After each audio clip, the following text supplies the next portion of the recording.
আসসালামু আলাইকুম দর্শক, শুভেচ্ছা নিন। লন্ডন থেকে স্বাগত জানাচ্ছি আমি কাজী হেমায়েতুদ্দিন মিশন। মনোজ দাস বলছি। ক্ষমতা বদলালেই কি বদলে যায় প্রশাসনের ভাগ্য? আর যদি কোনো আমলা বা পুলিশ কর্তা সংবিধানের বদলে শাসকের প্রতি বেশি অনুগত হয়ে থাকেন, তাহলে ক্ষমতার পালা বদলের পরে তার জন্য কি অপেক্ষা করে? বিজেপি সরকার আসছে রাজ্যে, এটা স্পষ্ট হওয়ার প্রায় সঙ্গে সঙ্গে মুখ্যমন্ত্রী মমতা বন্দ্যোপাধ্যায়ের উপদেষ্টা পদ থেকে পদত্যাগ করেছিলেন আলাপন বন্দ্যোপাধ্যায় এবং হরিকৃষ্ণ দ্বিবেদী। যে রকম দ্রুততার সঙ্গে পদ ছাড়েন তারা, সেটাই বুঝিয়ে দেয় যে তারা নিজেরাই জানতেন তাদের নিয়োগ রাজনৈতিক, এর অন্য কোনো কারণ ছিল না। সুতরাং এবার সেই গুপি বাঘার মতো গান এখন গাইছেন দুজন। সেটা হচ্ছে, এবার ভেগে পড়ো কেটে পড়ো রে। তার জন্যেই তারা পিছিয়ে এসছেন, পদত্যাগপত্র দিয়েছেন। লাইনে আরও আছেন অনেকেই। মনোজ পন্থের ক্ষেত্রেও মুখ্যমন্ত্রীর প্রিন্সিপাল সেক্রেটারি পদ থেকে ইস্তফার খবর বিভিন্ন সূত্রে উঠে এসেছে, কিন্তু এটাকে আবার কেউ কেউ বলছেন এটা অসমর্থিত খবর, এটা পাকা খবর নয় নাকি। নবান্ন থেকে সব দপ্তরকে অবসরের পরেও ওএসডি, উপদেষ্টা বা ওই রকমের বিশেষ দায়িত্বে থাকা কর্মকর্তাদের অফিসে না আসতে মৌখিক নির্দেশ দেয়া হয়েছে বলে রিপোর্ট পাওয়া গেছে সংবাদপত্রে। এর মানে আলাপন হরিকৃষ্ণ শুধু আলাদা ঘটনা নন, অবসর পরবর্তী পুনর্বহাল বা বিশেষ দায়িত্ব পাওয়া মমতা আমলের পুরো একটা দলদাস গোষ্ঠী, তারা নতুন সরকারের নিশানায় এসেছে। মমতা বন্দ্যোপাধ্যায়ের আমলে আইএএস আইপিএস কর্তাদের যারা কুশাসন আর অপশাসনের ভিত গড়ে দিয়েছিলেন এবং অবসরের পরেও কুশাসন অপশাসনের সঙ্গ দিতে যারা উপদেষ্টা অবতার রূপে বিরাজ করছিল মমতার পাশে, তাদের ওপর এখন একে একে নেমে আসছে এবং আরও আসবে নতুন সময়ের চাপ। ক্ষমতার পালা বদলের পর আলাপন বন্দ্যোপাধ্যায় ও হরিকৃষ্ণ দ্বিবেদী মুখ্যমন্ত্রীর পদ, উপদেষ্টার পদ, মুখ্যমন্ত্রীর মুখ্য উপদেষ্টার পদ ছেড়ে দেন। আর নবান্ন থেকে অবসরের পরও দায়িত্ব থাকা আমলাদের অফিসে না আসার নির্দেশ বেরিয়ে গেছে। একই সময়ে লালবাজার রাজীব কুমার সমেত কয়েকজন প্রাক্তন শীর্ষ পুলিশ কর্তার নিরাপত্তা কমিয়ে দেয়া বা প্রত্যাহার করার নির্দেশ দিয়েছে। গতকাল রাজীব কুমারের বাড়ির যে গার্ড, সেটা তুলে নেওয়া হয়েছে। ফলে প্রশ্নটা আরও জোরালো হয়ে ওঠে, এটা কি শুধুই প্রশাসনিক রিসেট, নাকি সামনে আরও বড় আইনি ঝড়ের প্রস্তুতি চলছে? অন্তত দুজনের ক্ষেত্রে নিশ্চিতভাবেই বলা যায় এটা কেবলমাত্র ট্রেলার, পিকচার আভি বাকি হ্যায়। আজকের এই ভিডিওতে আমরা 3টি প্রশ্নের উত্তর খুঁজব। এক, রাজীব কুমার ও আলাপন বন্দ্যোপাধ্যায়ের বিরুদ্ধে কী ধরনের অভিযোগ আগে উঠেছে বা এখন সামনে আসছে। 2, এই অভিযোগ প্রমাণিত হলে কী ধরনের আইনি, রাজনৈতিক বা আর্থিক শাস্তি তাদের হতে পারে। আর 3, ভারতের অন্য রাজ্যেও কি এর আগে এমন ঘটনা ঘটেছে যেখানে আইএএস আইপিএস অফিসারদের বিরুদ্ধে শাসককে খুশি করতে বেআইনি কাজ করার অভিযোগ আদালত পর্যন্ত গিয়েছে, নাকি এটা কেবলমাত্র মমতা প্রশাসনের পশ্চিমবঙ্গের ক্ষেত্রে একটি ঘৃণার যোগ্য ব্যতিক্রম মাত্র। প্রথমে রাজীব কুমারের কথা। তার বিরুদ্ধে বহু অভিযোগ। সবচেয়ে বড় অভিযোগটি হলো মমতার ফাইল চুরি ছিনতাই কাণ্ডে তার জড়িত থাকা নিয়ে, মানে যেটার নাম হচ্ছে আইপ্যাক তল্লাশি কাণ্ড। এটা সুপ্রিম কোর্টে বিচারাধীন। এখানে এনফোর্সমেন্ট ডিরেক্টরেট সুপ্রিম কোর্টে অভিযোগ করেছে যে তল্লাশির সময় রাজীব কুমারের নেতৃত্বে পশ্চিমবঙ্গ পুলিশের শীর্ষ স্তর থেকে হস্তক্ষেপ করা হয়েছিল, তদন্তে অসহযোগিতা করেছিল এবং তল্লাশির কার্যক্রমে ইডিকে বাধা দিয়েছিল। সেই মামলায় ইডি তার বিরুদ্ধে কড়া পদক্ষেপ চেয়েছিল। তখন তিনি কাজের মধ্যে ছিলেন, চাকরিতে ছিলেন। সেই পর্যায়ে তাকে নিয়ে আলোচনার কেন্দ্রবিন্দু ছিল যে তাকে সাসপেনশন কিংবা তার বিরুদ্ধে ব্যবস্থা। কিন্তু এখন প্রেক্ষাপট পাল্টে গেছে। রাজীব কুমার অবসর নিয়েছেন এবং তিনি এখন আবার তৃণমূল কংগ্রেসের রাজ্যসভার সাংসদ। তাই এখন প্রশ্ন সাসপেনশন নয়, প্রশ্ন হলো যদি তার বিরুদ্ধে ফৌজদারি অভিযোগ আদালতে প্রমাণিত হয় তাহলে তার সাংসদ পদ যাবে কি না, আর তার অবসরকালীন সুবিধা আঘাতের মুখে পড়বে কি না। এই জায়গায় আইন কিন্তু খুব স্পষ্ট।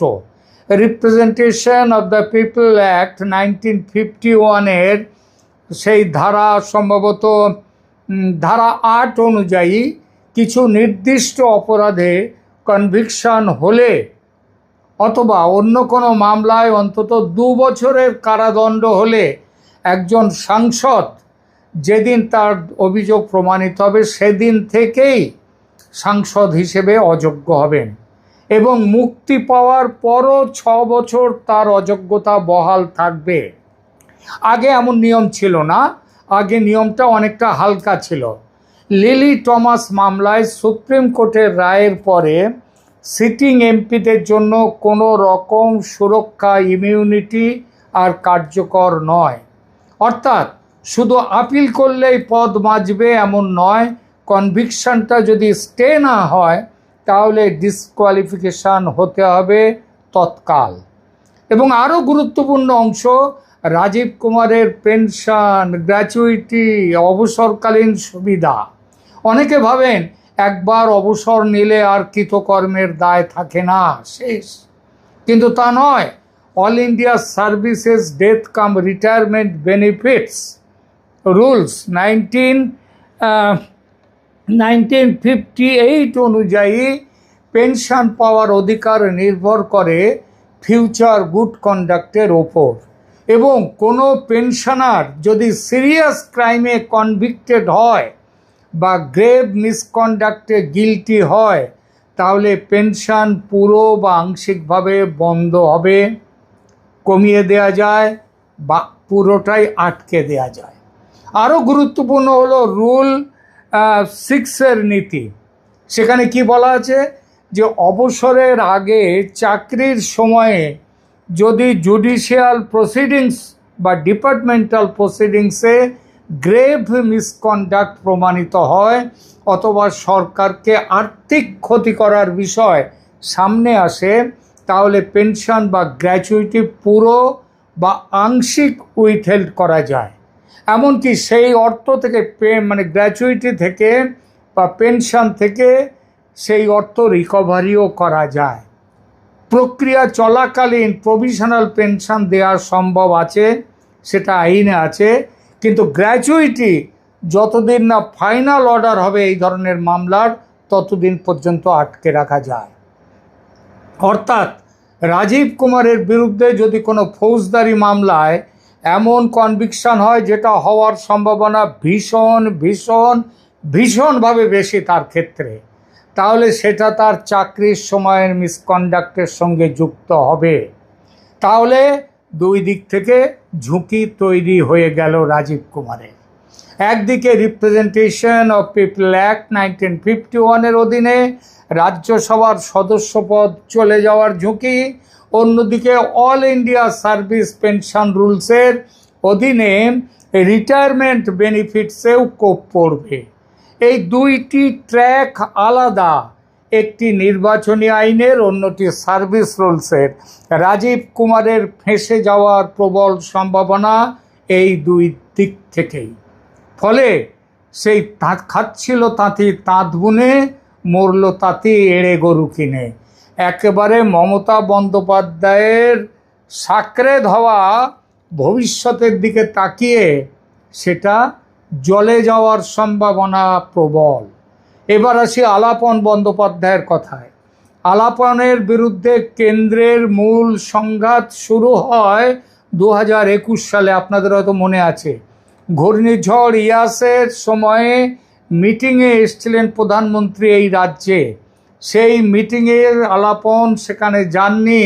মমতা বন্দ্যোপাধ্যায় সেখান থেকে চলে যাওয়ার সঙ্গে সঙ্গে আলাপন বন্দ্যোপাধ্যায় তার পেছন পেছন চলে যায়, নইলে দিদিকে তেল দেওয়াটা ভালো হয় না। তো সেই সময় কেন্দ্র অভিযোগ তুলেছিল যে তিনি কেন্দ্রের নির্দেশ মতো রিপোর্ট করেননি প্রধানমন্ত্রীর কাছে, মানে তারপরে তাকে দিল্লিতে গিয়ে রিপোর্ট করতে বলা হয়, উনি যাননি। এবং আলাপনকে বিপর্যয় মোকাবিলা আইন ও শৃঙ্খলা ভঙ্গের প্রশ্নে শোকজ করা হয়, তাকে তলব করা হয় দিল্লিতে। পরে বিষয়টি নিছক রাজনৈতিক ঝামেলা না থেকে সার্ভিস লয়ের মামলায় পরিণত হয়, যেখানে তার বিরুদ্ধে ডিসিপ্লিনারি প্রসিডিংস চালানোর পথ কেন্দ্র খোলা রাখে এবং আলাপন বন্দ্যোপাধ্যায় তিনি স্বেচ্ছা অবসর নেওয়ার পরে সাথে সাথেই কেন্দ্রের সেই কাজ শুরু হয়ে গেছে। আলাপন বন্দ্যোপাধ্যায়ের ক্ষেত্রে প্রকাশ্য রিপোর্টে বহুবার বলা হয়েছে কেন্দ্র তার বিরুদ্ধে মেজর পেনাল্টি প্রসিডিংস শুরু করেছে এবং তার পোস্ট রিটায়ারমেন্ট বেনিফিট সব আটকে দিয়েছে। সুপ্রিম কোর্ট 2022 সালে কলকাতা হাইকোর্টের আলাপনের সপক্ষে তাকে স্বস্তি দিয়ে একটি রায় দিয়েছিল, আদেশ দিয়েছিল। সেই আদেশ সুপ্রিম কোর্ট খারিজ করে দেয়।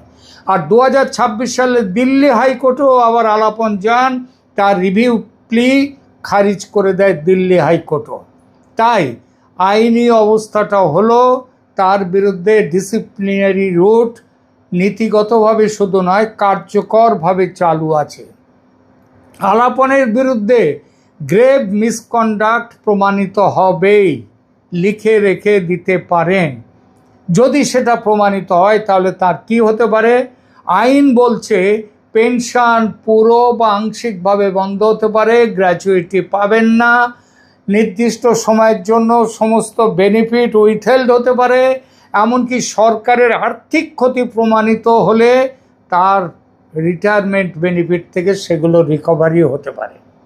প্রকাশ্য রিপোর্ট বলছে তার ক্ষেত্রে ঝুঁকিটা রিটায়ারমেন্ট পাক সারানো বা কমে যাওয়ার দিকে বেশি, সরাসরি ক্রিমিনাল পানিশমেন্টের দিকে নয়। কিন্তু যদি না কোনো ফৌজদারি মামলার কনভিকশন আসে, আমার কাছে খবর আছে আলাপনের বিরুদ্ধে ফৌজদারি মামলার, কি ধরনের মামলা, কোন মামলা সেটা এক্ষুনি বলছি না, কিন্তু সেই মামলা চালু হওয়ার সম্ভাবনা প্রবল। মমতা যুগের পতনের পর আলাপন রাজীবের সামনে বড় সংকট আদালতের খরচ সামলানো। তার মামলার আলাপনের মামলার একটা রিপোর্ট বলছে তার মামলার ব্যয়ভার এতদিন বহন করেছে কে? তিনি রিটায়ার করার পরেও রাজ্য সরকার করেছে তার ব্যয়ভার, কারণ তিনি মুখ্যমন্ত্রীর উপদেষ্টা। এই ব্যয়ের পরিমাণ জানেন? শুনলে আপনারা ভাববেন যে আমাদের টাকা, এটা কি এটা হচ্ছে লাগে টাকা দেবে গৌরী সেন? মমতা তো গৌরী সেনের ওপরে চলে গেছেন, মমতা ব্যানার্জি। আলাপনের হয়ে মামলা লড়েন অভিষেক মনু সিংভি। একবার এজলাসে দাঁড়ানোর ফি হিসেবে অভিষেক মনু সিংভি নেন 25 লক্ষ টাকা। 25 লক্ষ টাকা। ইতিমধ্যে তিনি বেশ কয়েকবার আলাপনের হয়ে বিভিন্ন কোর্টে তিনি তার হয়ে দাঁড়িয়েছেন, তার হয়ে সওয়াল করেছেন এবং প্রতিবার 25 লক্ষ টাকা দেওয়ার ফলে এ পর্যন্ত অভিষেক মনু সিংভিকে প্রায় 20 কোটি টাকার বেশি তাকে দেয়া হয়েছে। আবার বলি, সেই লাগে টাকা দেবে গৌরী সেন, মমতা ব্যানার্জি বোধহয় গৌরী সেন হয়ে গিয়েছিলেন কিংবা তারও উপরে। এ পর্যন্ত আলাপনের মামলায় অভিষেক মনু সিংভি, আগেই বলেছি, কয়েক কোটি টাকা ফি নিয়েছেন এবং এই ফি মমতা বন্দ্যোপাধ্যায়ের পিতৃদেবের জমিদারির টাকা। সুতরাং প্রশ্ন করার অধিকার এতদিন ছিল না, কিন্তু এখন প্রশ্ন হবে, প্রশ্ন উঠবে। এখন থেকে তার হবে না। ফলে আলাপনের আম গেল ছালাও গেল, পকেটের টাকায় এবার থেকে কেস লড়তে হবে। ওদিকে রিটায়ারমেন্ট বেনিফিটস বন্ধ। এখন মানে কামিয়েছেন, ভালোই কামিয়েছেন এতদিনে, সুতরাং সেটার কথা ছাড়লাম। তাহলেও মানে সাদা টাকার হিসাব দেখতে গেলে এখন বউ সোনালী চক্রবর্তীর আয়ে বসে বসে খেতে হবে তাকে। কারণ সোনালী দেবীও আবার কম প্রতিভাময়ী নন। তিনিও যেমন দেব তেমন দেবা, তিনিও মমতার স্নেহধন্যা।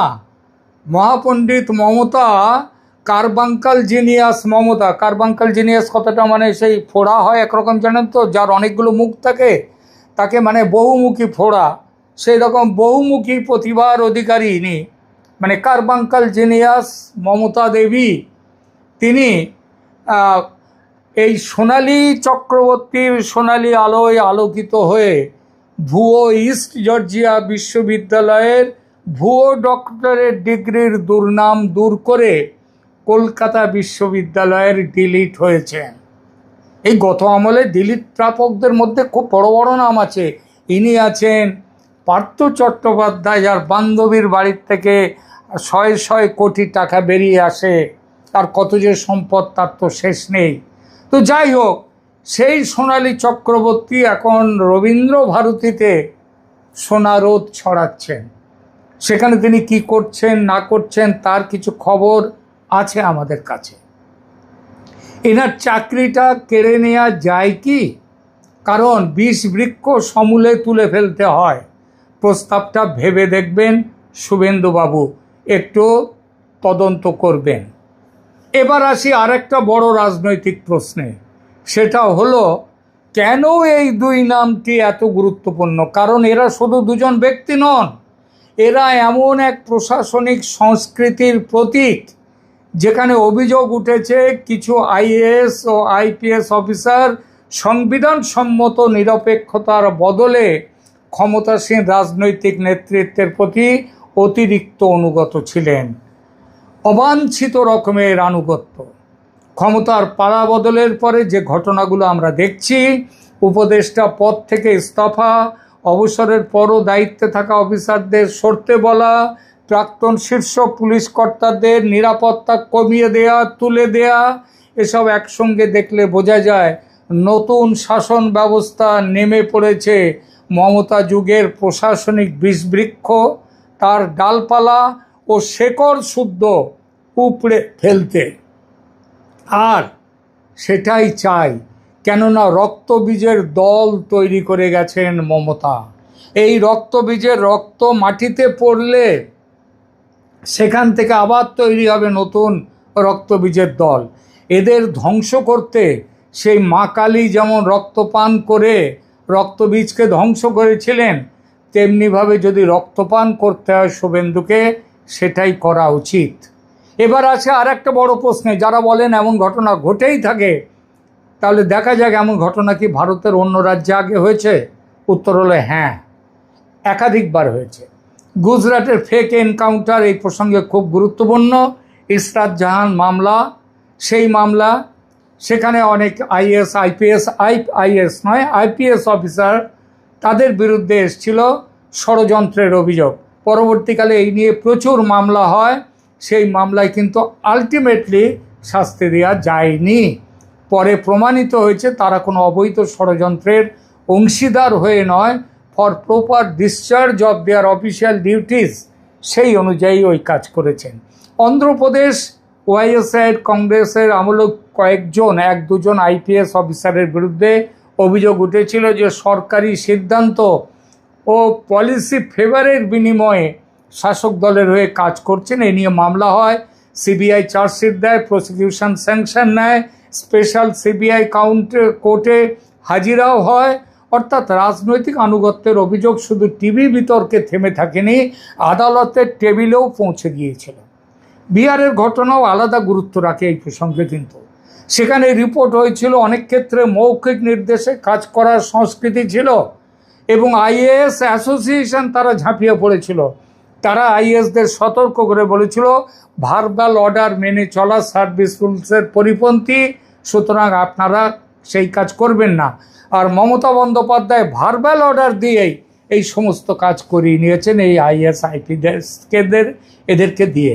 অর্থাৎ রাজনৈতিক নির্দেশ বনাম সংবিধান সম্মত প্রশাসনিক কর্তব্য, এই দ্বন্দ্ব পশ্চিমবঙ্গে বড় বেশি করে কিন্তু নতুন নয়, ভারতের প্রশাসনিক ইতিহাসে দেখা গেছে আগেও। তবে এটাও উল্লেখ করতে হয় একসাথে যে পশ্চিমবঙ্গের মতো এমন ব্যাপক বিতর্ক, এত ভয়ঙ্কর রকমের অভিযোগ এবং পুরো প্রশাসনকে এভাবে দলদশে তৈরি করার অভিযোগ দেশের আর কোথাও ওঠেনি, আর কোথাও হয়নি। সুপ্রিম কোর্টের একটি রায় আছে, প্রকাশ সিং রায়, প্রকাশ সিং মামলা বলে, এই কারণেই এত গুরুত্বপূর্ণ। সেই রায়ে আদালত বলেছিল পুলিশকে রাজনৈতিক প্রভাবমুক্ত করার জন্য কাঠামোগত সংস্কার দরকার, নিরাপদ tenure, state security commission, police establishment board এসব বলেছিল। কারণ পুলিশ যদি শাসক দলের যন্ত্রে পরিণত হয় তাহলে আইনের শাসন থাকে না। আজ পশ্চিমবঙ্গে যা নিয়ে বিতর্ক, তা আসলে এই আইনের শাসনকে রুখে দেয়া ছিল, সেইটাই সেই বিতর্কই এত ভয়ঙ্কর হয়ে উঠেছে। এবং যা বললাম, অন্তত পশ্চিমবঙ্গের মতো এত বড় মাপের বিতর্ক দেশের আর কোথাও দেখা যায়নি। শেষ প্রশ্নটা তাই খুব সোজা, পশ্চিমবঙ্গ কি সত্যি আইনের শাসন কি পশ্চিমবঙ্গে ফিরছে? অন্তত মর্নিং শোজ দ্য ডে, সেটা যদি হয় তাহলে শুভেন্দু অধিকারীর এই 10টা দিন, পুরনো 10টা দিন দেখে মনে হচ্ছে যে তিনি পশ্চিমবঙ্গকে কি বলবো, আবার একটা গৌরবশালী ঐতিহ্যের পথে এবং এই অপশাসন দূর করে একটা সত্যিকারের আধুনিক রাজ্যে, এই ভারত রাষ্ট্রের, এই উন্নত রাষ্ট্রের সেই একটা অংশে পরিণত করবার জন্য তিনি কিন্তু এগিয়ে এসেছেন এবং চেষ্টা করছেন। পশ্চিমবঙ্গের মানুষ অধীর আগ্রহে অপেক্ষা করছে এই বিষবৃক্ষ শেষ হোক, এই রক্তবীজের দলের এদের সমাপ্তি ঘটুক। ধন্যবাদ।